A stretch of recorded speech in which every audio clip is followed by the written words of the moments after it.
So you may have noticed that Ron DeSantis has been the butt of quite a few jokes since his botched presidential announcement on Twitter Wednesday night. And for good reason.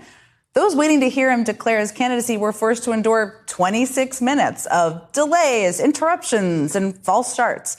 And many of his opponents on the left and the right had quite a field day ridiculing his Twitter announcement on Twitter while it was happening. That's never the goal.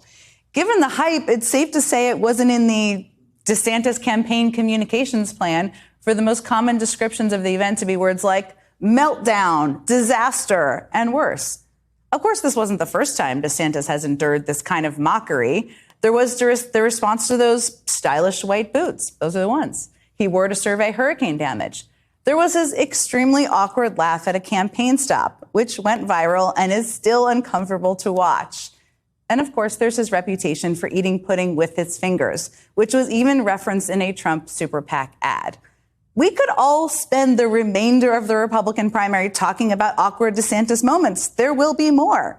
But here's the thing. None of that, nor his apparent failure to launch on Wednesday night, should detract from what he's actually saying. What's been largely overshadowed by the governor's botched announcement is his intent to purge the FBI and fire its director, Christopher Wray. And like Trump, he's talking about pardoning the insurrectionists who took part in January 6th, including the former president himself. But most alarming is his plan to, quote, leverage Article 2 of the Constitution. Now, for those of you who aren't constitutional scholars, Article 2 outlines the limits of what a U.S. president can and cannot do for good reason. It's been pretty important in history. It serves as a crucial guardrail on the powers of the executive branch.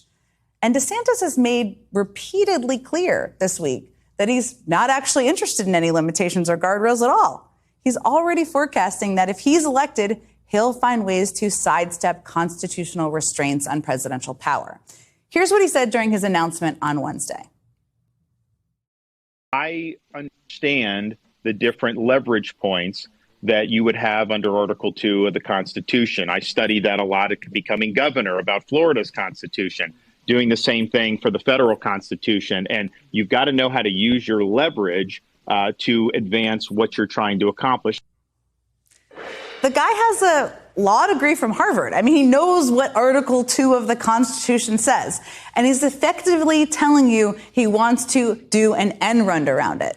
This wasn't a one-off remark. He said it again later Wednesday night. We have a bureaucracy that's totally out of control. You need to be willing to use Article 2 power to bring the administrative state to heel. I will do that. And then if that wasn't enough, he then doubled down with another mention of Article 2 the very next day. I think you need to clean house. You've got to be willing to use Article 2 power to fire people. Are you beginning to sense a theme here?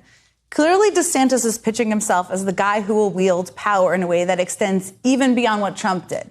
And he made that crystal clear on Thursday when he said that as president, he'd stretch his authority further than the limits of his predecessors. You also have to be willing to assert the true scope of Article 2 powers. And I think a lot of our presidents have not been willing to do that. DeSantis is messaging to the MAGA base that he'll succeed where Trump did not.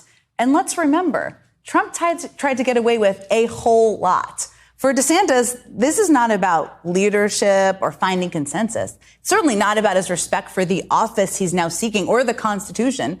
It's about power. He's made no secret of that. And you need only look at his recent remarks about how he governs in Florida. Yes, I may have earned 50% of the vote, but that entitled me to wield 100% of the executive power, and I resolve to use it to advance conservative principles. So we can all still enjoy the Twitter memes that mock the next inevitable awkward thing DeSantis does on the campaign trail, but just don't let that distract from what he is actually saying, because that is far more consequential. Coming